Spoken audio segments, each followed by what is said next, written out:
जावा servlet को understand करने के लिए मैं आपको सिंपल सी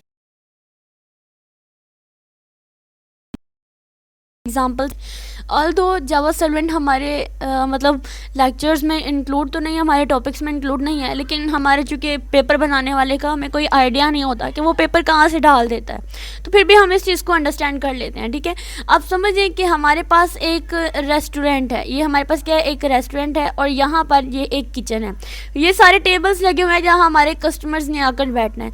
अब एक जो है वो एक यानी ऑर्डर लेने वाला आया जिसने हमारे सारे ऑर्डर्स को मैनेज करना होता है। ठीक है, वो आया, वो किचन में चला गया। अब हमारे पास क्या हुआ कि ये इसकी इनिशियलाइजेशन कंडीशन होगी कि हमारा जो रेस्टोरेंट है वो ओपन हुआ। ठीक है, बिल्कुल इसी तरह से हमारी एक इनिशिएट मेथड यूज़ हुआ जिसने क्या करना है कि हमारे सर्वलेट को इनिशियलाइज करना है, और ये पूरे लाइफ टाइम यानी हमारे जावा सर्वलेट के जो पूरे लाइफ साइकिल में पूरे लाइफ टाइम में इसने एक बार ही इनिशियलाइज होना होता है, और जब तक दूसरा इनिशियलाइज नहीं होगा जब तक ये डिस्ट्रॉय नहीं हो जाएगा।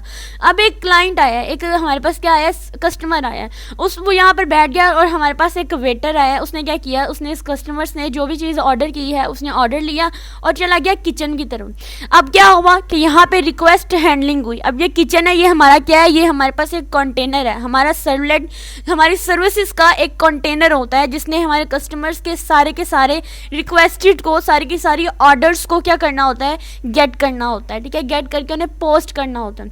फिर यहाँ पर खाना तैयार हुआ, फिर वेटर जो है वो दोबारा से यहाँ पर गया और उसने इस कस्टमर को, यानी ये जो वेटर है ना, ये अंदर काम कर रहा है कि रिक्वेस्ट को जो क्लाइंट्स जो भी रिक्वेस्ट भेज रहा है, जो भी रिस्पॉन्सेज भेज रहा है, उनको आने जाने में उनके ट्रांसमिशन का काम कर रहा है। ठीक है, ये सर्विसेज को प्रोवाइड कर रहा होता है। तो उसने आके इसको रिस्पॉन्स दिया, इसने अपना ऑर्डर लिया, इसने खाया, इस पे यानी उसने अपना सारे का सारा कंटेंट ले लिया, वो खाया और चला गया। उसके बाद इसी तरह से पूरा दिन ये काम होता रहा, और फिर रात को क्या हुआ कि जो डिस्ट्रक्शन होगी, डिस्ट्रक्शन में क्या हुआ कि इन्होंने जितने भी यानी क्लीन अप हुआ, सारे के सारा उन्होंने किचन वगैरह को साफ़ किया और फिर दोबारा से बंद करके चले। अब ये सारे रेस्टोरेंट बिल्कुल खाली पड़ा, यानी डिस्ट्रक्शन होगी। अगले दिन आएंगे, दोबारा से इनिशियलाइजेशन होगी। तो ये था हमारे पास हमारा जावा सर्वलेट को अंडरस्टैंड करने का कॉन्सेप्ट। ठीक है, तो इसके प्रोसेस में सबसे पहले हमने इनिशियलाइजेशन कंडीशन को याद रखना है कि इसमें जो इनिशियलाइजेशन होती है ना, वो सिर्फ एक ही बार होती है जब तक अगला हमारे पास टाइम नहीं आ जाता। ठीक है, उसके बाद रिक्वेस्ट हैंडलिंग होती है, जैसे मैंने आप लोगों को बताया था। इसके अंदर के क्लाइंट ने रिक्वेस्ट करनी है सर्वर तक, जब तक वो रिक्वेस्ट नहीं पहुँच जाती, और सर्वर तक रिक्वेस्ट यानी किचन के कंटेनर तक रिक्वेस्ट कौन भेजता था, हमारा वेटर भेजता था। और यहाँ पर वेटर की जगह पर एक मैथड यूज़ हो रहा है जो कि सर्विसेज है।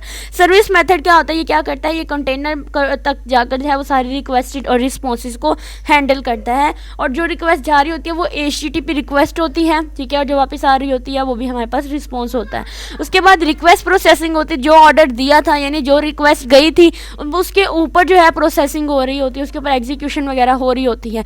फिर जब वो चीज़ें बनकर तैयार हो जाती हैं तो वो रिस्पॉन्स सेंडिंग हो जाती है कि वो ऑर्डर जो है वो कस्टमर तक दोबारा से आ रहा है, यानी वो रिस्पॉन्स जो है दोबारा से जनरेट होकर वापस आ रहा है। उसके अंदर हेडर है, डाटा ऑफ रिस्पॉन्सेज वगैरह सब कुछ, सारे का सारा कंटेंट जो कस्टमर ने, जो क्लाइंट ने रिक्वेस्ट भेजी थी वो आ गया। उसके बाद डिस्ट्रक्शन होगी। मैंने बताया कि डिस्ट्रक्शन होते हैं तो servlet container destroy the method is called when the servlet instance is destroy, यानी जब तक सर्वर शट डाउन नहीं कर लेता, यानी जब तक हमारा मैनेजर जो होता है या हमारा जो भी होता है वो जब तक हमारे रेस्टोरेंट को बंद नहीं करता, शट डाउन नहीं कर लेता, और या जब तक जो होता है वो क्लीन अप नहीं हो जाता, तो इसके लिए हम डिस्ट्रॉय मेथड का यहाँ पर यूज़ करेंगे। और फिर अगली बार आकर दोबारा से इनिशियलाइजेशन प्रोसेस से हम स्टार्ट करेंगे। ये पूरे का पूरा लाइफ साइकिल चलता रहता है। इस पॉइंट को याद कर लिया, चाहे तो इसको एक डायग्राम, सर्कुलर डायग्राम बनाकर भी आप इस पॉइंट को अंदर जो है वो लिख सकते हैं और अपने से अंदर डिटेल लिख सकते हैं। अब नेक्स्ट क्वेश्चन की तरफ चलते हैं। तो हमारा जो नेक्स्ट क्वेश्चन है वो है in CSS how can we apply style to the components को हम लोग किस तरह से स्टाइल दे सकते हैं। अब कंपोनेंट्स को ना स्टाइल देने के लिए हम लोग डिफरेंट मेथड के यूज़ करते हैं। जैसे हमारे पास आ जाता है 3 तरह की हम चीज़ें या मोस्टली हम लोगों ने यूज़ की हुई हैं, जैसे class selector, ID selector, element structure.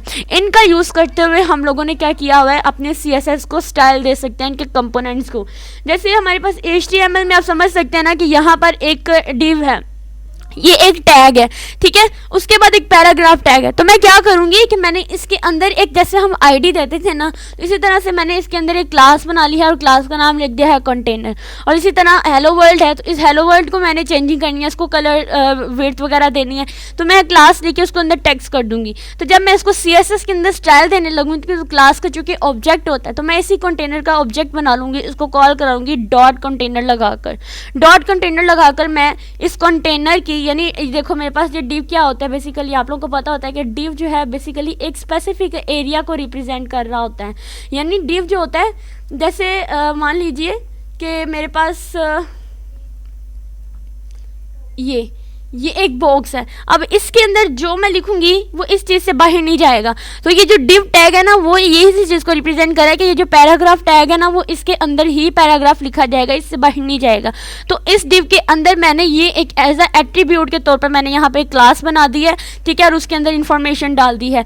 फिर मैंने उसको जब CSS के अंदर करना है ना, तो CSS के अंदर मैं क्या करूँगी, सिंपल डॉट कंटेनर लगाकर उस चीज़ को एक्सेस कर लूँगी, और फिर मैं उसको ही जो है वो मतलब उसकी विड्थ सेट करनी है, कितनी देनी है मैंने, उसका मैक्सिमम विड्थ कितनी होनी चाहिए, मार्जिन क्या होना चाहिए। फिर इसी तरह से मैंने ये जो पैराग्राफ के अंदर क्लास टेक्स्ट बनाई थी, उसको भी मैंने कॉल कराने के लिए डॉट टेक्स्ट का यूज़ किया।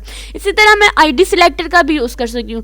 सिंपल जहाँ पर मैंने क्लास बनाई थी वहाँ मैं ID बना सकती हूँ, ठीक है। ID बनाने के बाद मैं इसको ID के अंदर क्या नाम है, हेडर ID का नाम है हेडर। तो मैं इसको एक्सेस करने, अगर मैं यहाँ पे 1 भी लिखती तो मैं यहाँ पे #1 लिख के इसको एक्सेस करती CSS स्टाइल शीट के अंदर, लेकिन मैंने यहाँ हेडर लिखा है तो मैं #हेडर लिखकर इसको एक्सेस करूँगी।